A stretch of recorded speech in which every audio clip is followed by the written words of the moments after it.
The X-Zone radio and TV show is largely an opinion talk show. All opinions, comments, or statements of fact expressed by Rob McConnell's guests are strictly their own and are not to be construed as those of the X-Zone radio and TV show or in any manner endorsed by Rob McConnell, Relmar McConnell Media Company, Talkstar Radio Network, its affiliated stations, or employees.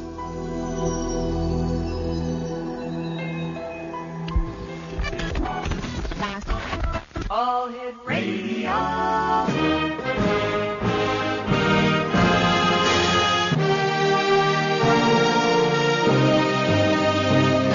Welcome to the X-Zone, a place where fact is fiction and fiction is reality. Now, here's your host, Rob McConnell.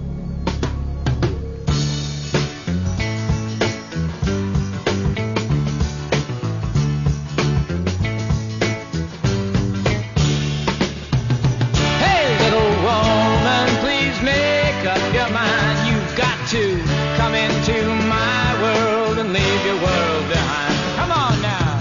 Na na na na na na na na na na. You've got to come down from that cloud, girl, and leave your world behind.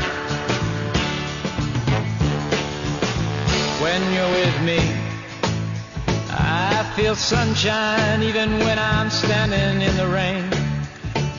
Welcome back, everyone. My name is Rob McConnell, and this is the X-Zone on the Talkstar Radio Network, and we're heard around the world on the Talkstar Radio streaming audio, as well as our affiliate broadcast network throughout Canada, the United States, Central America, South America, the Caribbean, the Pacific Rim, Europe, and Asia.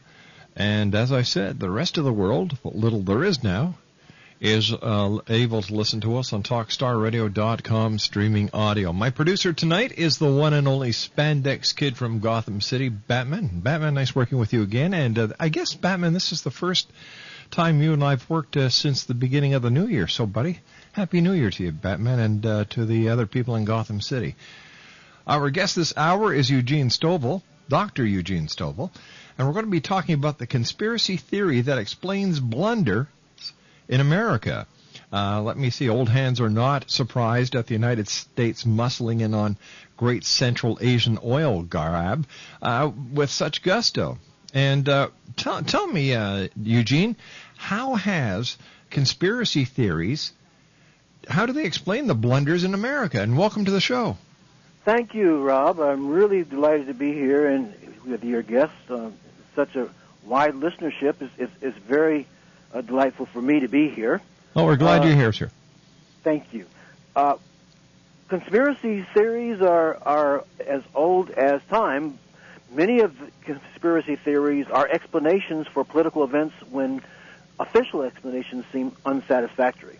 For example, the many efforts to discredit the Warren Commission's report on the Kennedy assassinations are considered conspiracy theories. Yes. But there's another way of looking at conspiracy theories as well, as you know. Okay. It can be looked at as a method of inquiry. For example, like conflict theory or social contract theory or even disjointed incremental theories are really very well accepted among academic institutions and research institutions. Unfortunately, conspiracy theories aren't. Now, what constitutes a conspiracy theory versus an inquiry? Well, that's a good question. Let's look at the inquiry. All right. If I were going to inquire into, say, the first Gulf War, the consensus theory would say, well, what happened was that Iraq attacked Kuwait, and the free world led by the United States responded and reestablished the rule of law. And this is pretty much what happened, and there's no sense of a government cover-up here. Right. But on the other hand, a conspiracy theorist might say, well, look, there were at least two green light meetings between the United States and the ambassador, two green light meetings between the ambassador to Iraq from the United States and the Iraqi head of state. In each of these meetings, the Iraqi head of state told the ambassador that there were issues between Iraq and Kuwait that needed to be resolved one way or another. As a matter of fact, there was a deal on the table that said that Kuwait was going to pay back $9 billion in indemnification to Iraq.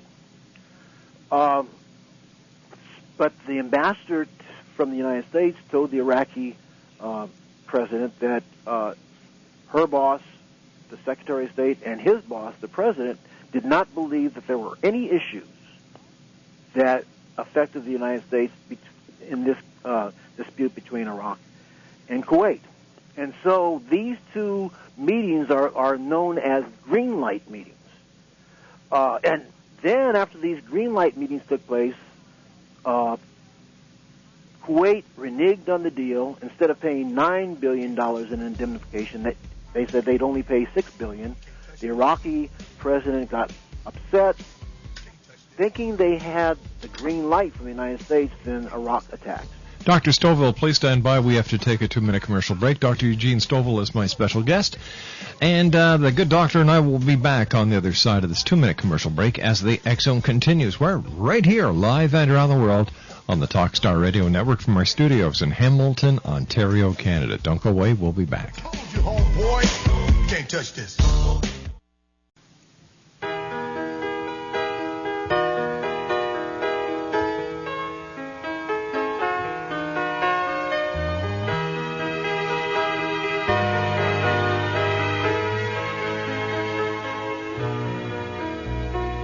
All your life you've waited for love to come and stay. And now that I have found you, you must not slip away. I know it's hard believing the words you've heard before, but darling, you must trust them just once more. Talking, baby, goodbye doesn't mean forever. Let me tell you, goodbye doesn't mean we'll never be together again. If you wake up and I'm not there, I won't be long away.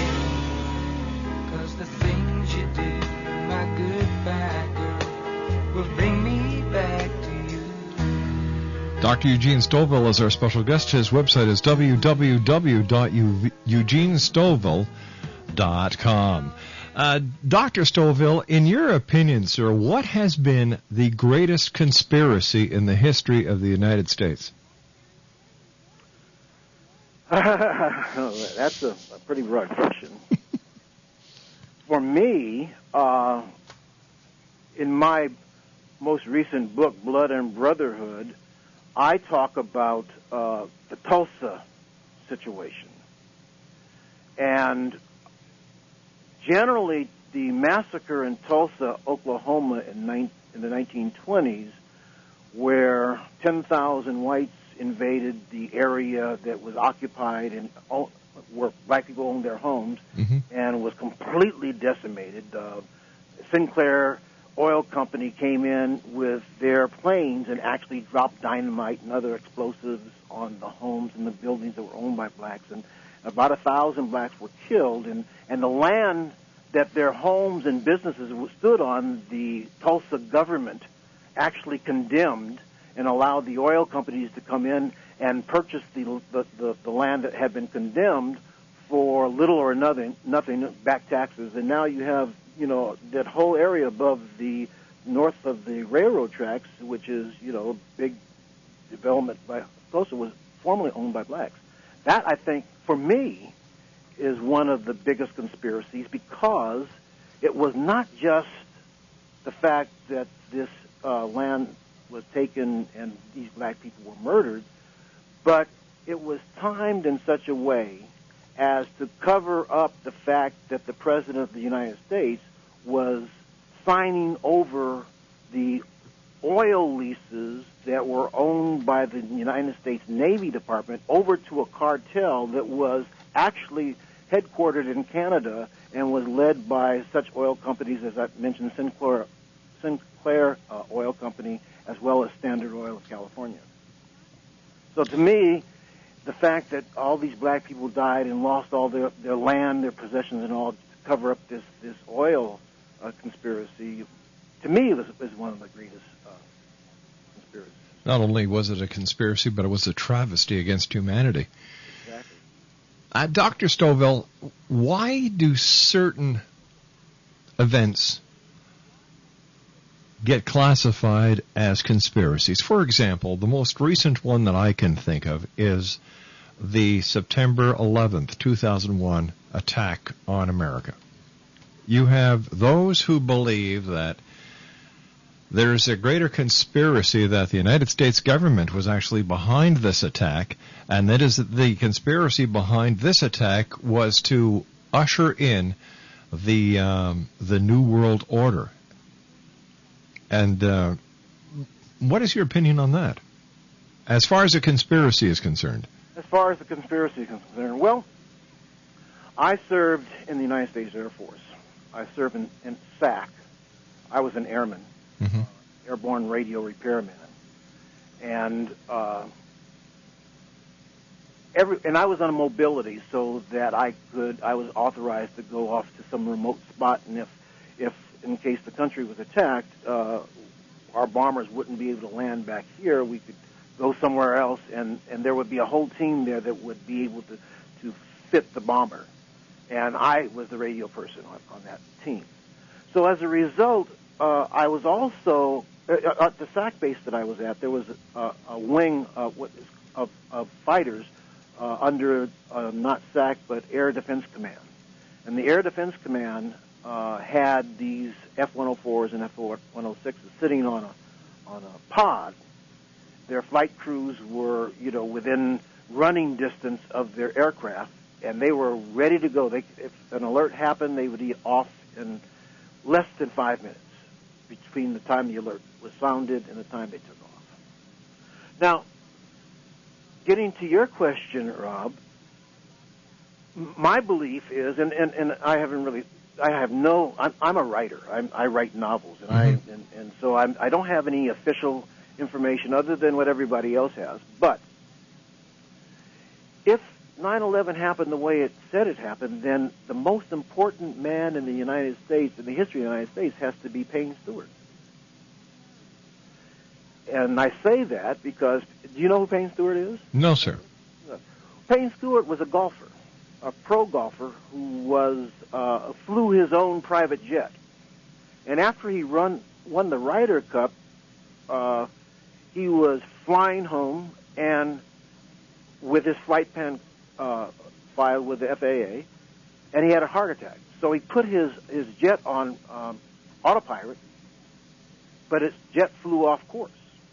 5 minutes after his jet flew off course, the Air Defense Command was in the air with 3 jets trying to find out what happened to Payne Stewart. Hello? Yes, we're still here. Okay. Now, if a private jet flying off course attracts Air Defense Command, and the only time the United States airspace was attacked, and the Air Defense Command not only was not scrambled, they were missing in action. And the only reason for the Air Defense Command to exist is for it to prevent just these kinds of attacks. Then why wasn't the general called on the carpet? Why weren't heads rolling all over the place? Because since the U.S. Air Force was established in 1946, and no attack has ever occurred other than this one. And this was the only time Air Defense Command could have saved the United States, and it didn't. So my question back to you is, if the official explanation is as it happened, why was Air Defense Command, and oh, by the way, the air traffic controllers asleep at the wheel? Several questions that have yet to be answered, and you had a number of them right on the head. In fact, there were only 2 aircraft available to protect the entire eastern seaboard of the United States. Ironically, the Air Defense and the United States Air Force were on a training mission that simulated an attack on major centers with jets flying into large buildings. So there was a lot of miscommunication and mischatter. Another conspiracy that I talk about is the Kennedy assassination. A lot of people say there's a hidden conspiracy behind this as well. Do people create conspiracies, or do circumstances create conspiracies? Well, you mentioned something very interesting, Rob, in the Kennedy assassination, and I just want, before I answer that question, I want to mention the fact that very few people realize that there was a trial around the Kennedy assassination, and the trial had to do with one of the so-called plotters. I think he was a government employee. And it's been so long, I probably should have done some research. But in the trial, this particular person was one of the well-known people that were involved, claimed that he was being unjustly vilified as one of the government people involved in this assassination. So he actually sued the newspapers that were saying that he had some involvement, and he lost the suit. And there was enough information there to suggest that the Warren Commission report, which is what most of the conspiracy theorists try to deal with, was absolutely incorrect when it promoted its one single assailant explanation. That in fact there was enough information from this trial, not just the physical evidence, but from the trial itself to implicate very high-ranking members of the United States government. What other conspiracy theories are there today that might explain current events? Well, there's the Great Game. The Great Game was in the 19th century. And it was basically Imperial Britain and Imperial Russia. Imperial Britain would do anything it could to protect its interest in India. The East Indian Company, which is just brought untold riches and wealth from India, is the board of directors of the royal family. Now, Russia, on the other hand, in the 19th century, had a need for an ice-free port, and it basically saw the Central Asian area as its zone of influence. And it was very concerned by the fact that England, in order to protect its Indian colony, was trying to establish allies in Central Asia. So places like Tajikistan and Turkmenistan, Uzbekistan, and the other more familiar stands, which are Afghanistan and Pakistan, were like chess pieces on this great big huge chessboard.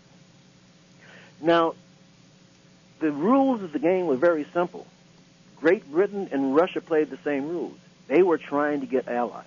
You get one of these rulers or chiefs or kings on your side, and you were loyal to them. And this is the way the Great Game was played. Stand by, Eugene. You and I have to take a commercial break. Dr. Eugene Stovall is our special guest. www.eugenestovall.com. And the good doctor and I return on the other side of this commercial break talking about conspiracies. And if you have a question that you'd like to ask Dr. Stovall, give me a call. 1-877-528-8255. My name's Rob McConnell. This is the X-Zone, live and around the world from our studios in Hamilton, Ontario, Canada, exclusively on Talkstar. Told you, homeboy, you can't touch this. Yeah, that's how.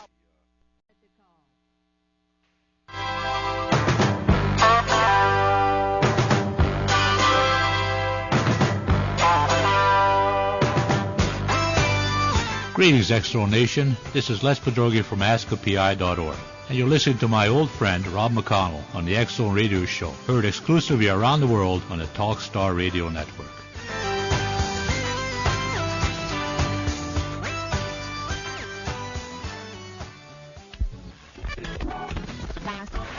All Hit Radio.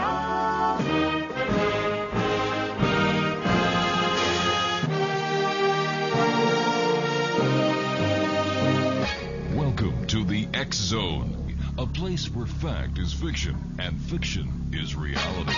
Now, here's your host, Rob McConnell.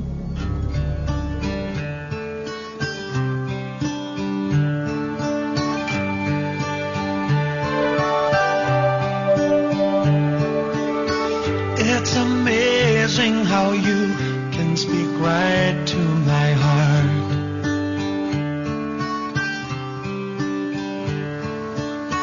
Without saying a word, you can light up the dark. Try as I may, I can never explain what I hear when you don't say a thing.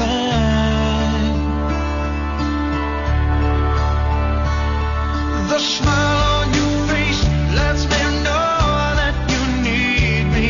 There's a truth in your eyes saying you'll... Dr. Eugene Stovall is our special guest, www.eugenestovall.com. He is the author of Frank Yerby, Victim's Guilt, and Blood and Brotherhood, a novel of love in a time of hate.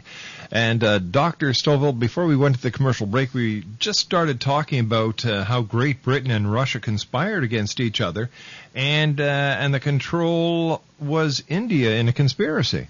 Right. Well, this was known as the Great Game.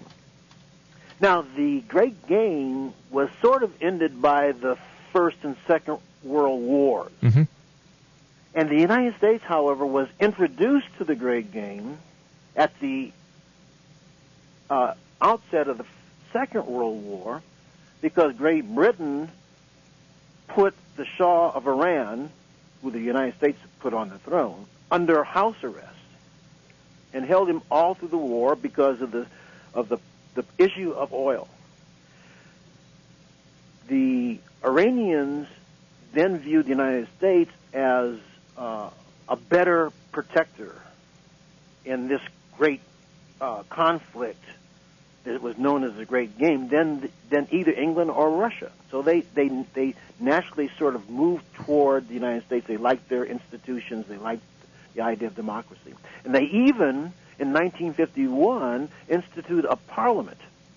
And the parliament's first act, the person that was elected prime minister, the first act was to nationalize the oil. Well, the United States was not really happy with that. I don't think they would be. And so in 1953, there was a coup. They overthrew the parliament, killed a whole bunch of people, including the prime minister, and told the Shah of Iran he was to have dictatorial powers. He could stay in or they'd get another Shah. The Shah decided he would be the person that would run Iran and allow the United States to continue to have control over Iranian oil. And this situation remained for 20 years into the 1970s, and then two events occurred.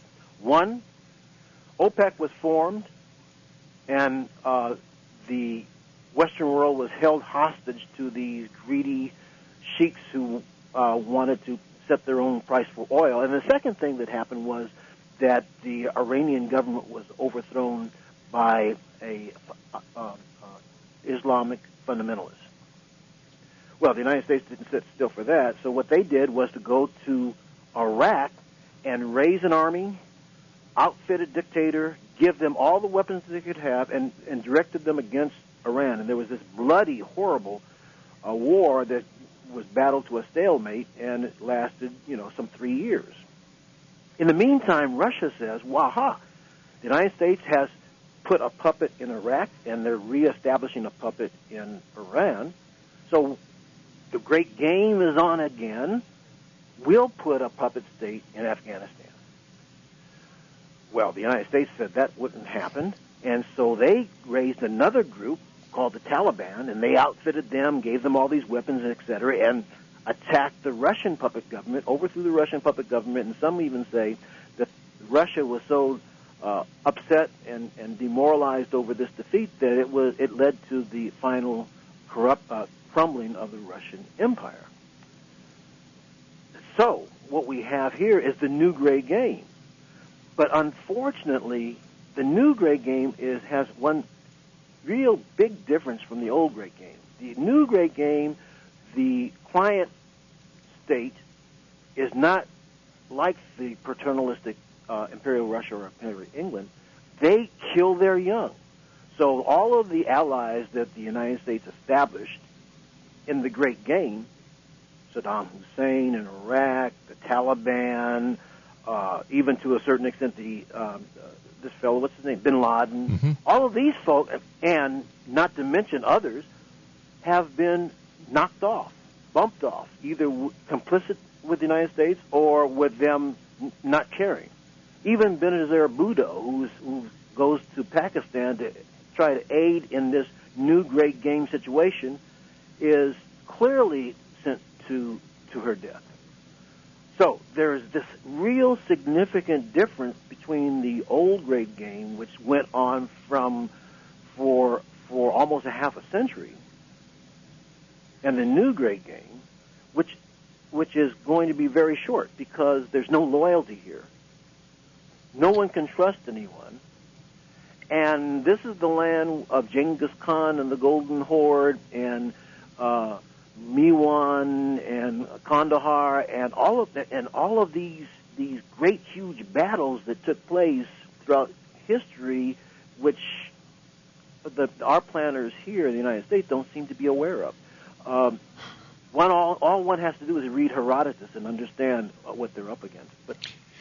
So it seems that we had Russia and the United States playing these countries and these people and these dictators as puppets. Exactly. There's nothing new there.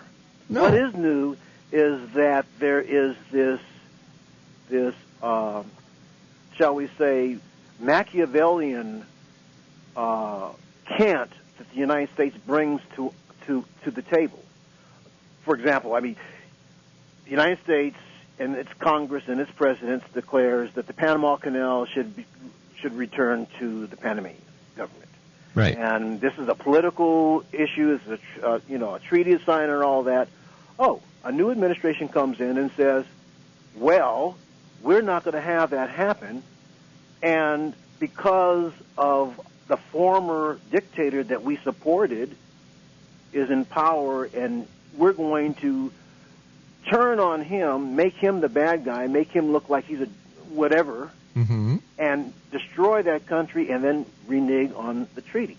So the United States has used this as a policy in Central America very often. A lot of the dictators that they supported and trained, they helped overthrow. Even in Vietnam, the war didn't really get going good until the CIA had Diem assassinated. Yeah. So this geopolitical stance that the United States has taken, I think, is going to not serve them real well in Central Asia. It won't serve them as well in Central Asia as it serves in South America.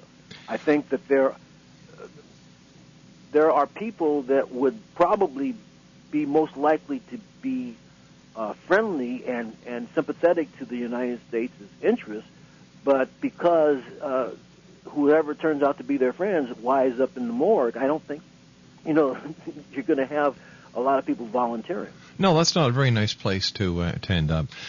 1-877-528-8255 is toll free. Dr. Eugene Stovall is our special guest. He's the author of Frank Yerby, A Victim's Guilt, and Blood and Brotherhood, a novel of love in a time of hate. And I was wondering if you could tell us a little bit about Frank Yerby, A Victim's Guilt. Who is Frank Yerby? Frank Yerby was a black man. He wrote 33 novels. 4 of the novels were made into Hollywood movies.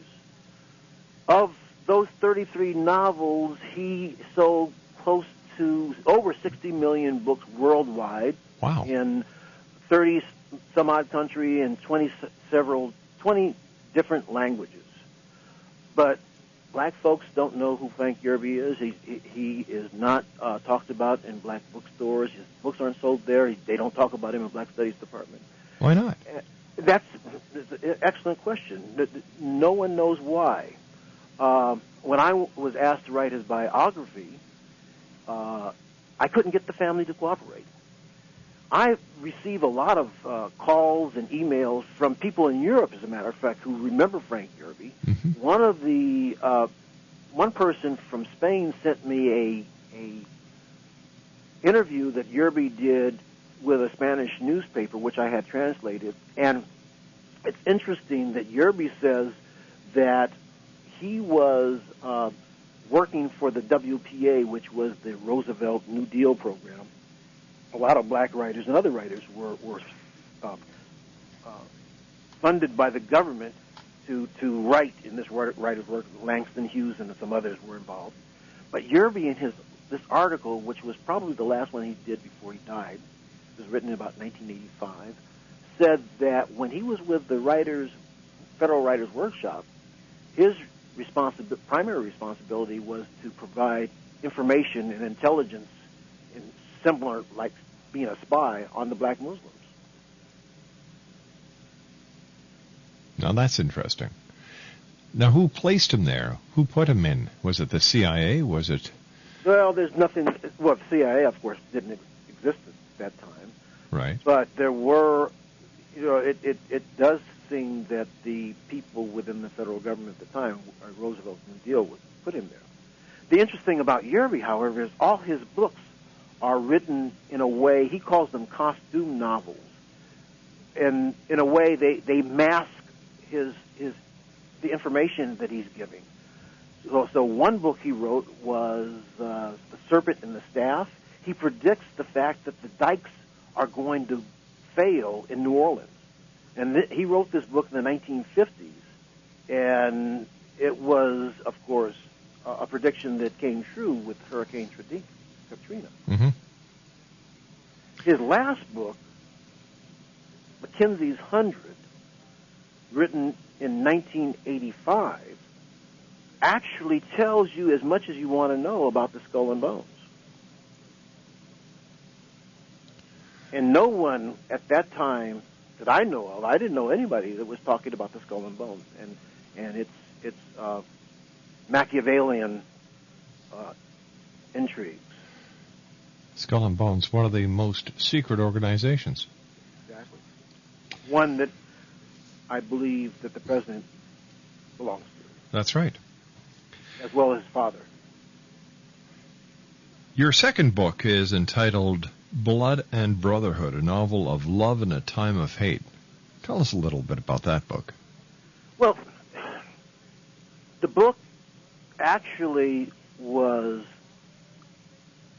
generated because of my interest in all of the race riots that were taking place at the end of the First World War. There was what was called Red Summer of 1919, where all over the country, black communities black people were being murdered, hung, and their land, they were driven off the land. In Georgia, it was the estimate was that some 1,200 acres of land a month were lost to black people just simply by the Klan coming in and driving them off the land. Either you leave or you get lynched. Now, but my main concern about these lynchings that were occurring after the First World War was driven by the clear interest that the United States Army had in trying to get them back on the farm. The problem being, in their mind, black men, 200,000 black men in uniform had been sent to Europe to kill whites. What are you going to do with them when they come back to the United States? They were very, very concerned that these soldiers who had learned to do battle would do battle in the United States. And they were so concerned that there were all of these Machiavellian kinds of plots and things that were done against black people. And so my book actually follows the exploits or the activities of this World War I veteran who comes out of the Army and his only job that he can get is a messenger with the other messengers were high school kids. And then he gets a position with the Marcus Garvey's UNIA, and a friend of his is a government agent and comes and wants him to turn information. And the whole story is about how the government spied on the UNIA and other organizations, and how the Ku Klux Klan was behind that. And ultimately, my characters have to run, flee New York. And then I have this love interest with this Jamaican woman, and they both have to flee New York, and they go to Los Angeles, which is the home of my family. And in Los Angeles, very few people know that there were some courageous black people there that fought the Klan. The Klan threatened the Los Angeles black community with a Tulsa solution. They said that they were going to actually come into Los Angeles and do to the Central Avenue neighborhood the same thing that they did in Tulsa. Doctor, stand by. You and I have to take our final break for this hour. Dr. Eugene Stovall is our special guest. Once again, explanation, the name of his two books, Frank Yerby, A Victim's Guilt, and Blood and Brotherhood, a novel of love in a time of hate. His website, www.eugenestovall.com. We'll be back on the other side of this commercial break as we continue live and around the world from our studios in Hamilton, Ontario, Canada, right here on the Talkstar Radio Network. Hold on, pump a little bit and let the noise go on like that, like that.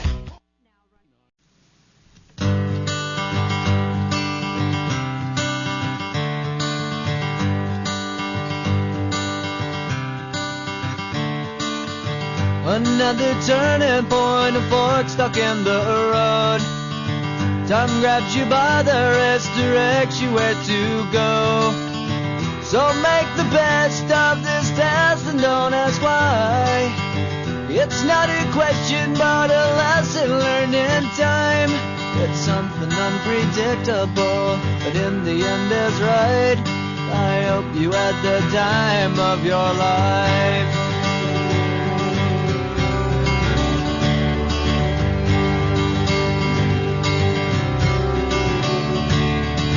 So take the photographs and still frames in your mind, hanging on a shelf in good health and good time.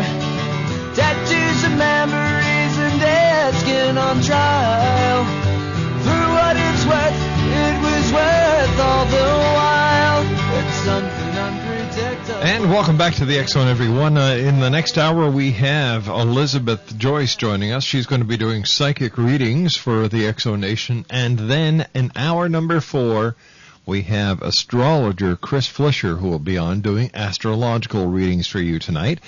And if you'd like to talk to either one of our last two guests tonight, who are going to, Elizabeth Joyce, she joins us on a regular basis here doing psychic readings, and Chris Flisher, internationally known astrologer. If you'd like to get either a psychic reading or an astrological reading, all you do is you pick up that phone and dial 1-877-528-8255. That's toll free at 1-877-528-8255. Dr. Eugene Stovall is our special guest this hour. www.eugenestovall.com. And first of all, Doctor, thank you very much for joining us tonight. It's been a pleasure talking to you, and it's been a delight for me. It's been an enriching hour with so much history, and I want to thank you very much for joining us. You're quite welcome. We talk a lot on this program about conspiracies, conspiracy theories. And I guess one of the ones that we focus on is the UFO conspiracy, where the government has knowledge of UFOs. They've done the reverse engineering of UFOs, and that the aliens are here. The government knows about it, but they're not letting the public know. Personally, I don't believe it.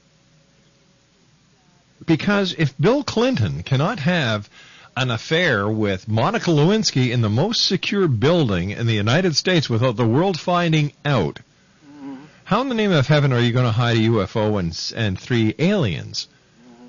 It makes no sense. But what I have found, and I don't know if this is, if this is the same throughout the conspiracy world, that those who talk about the conspiracies and keep the conspiracy alive are those who are making most money by keeping the conspiracy alive.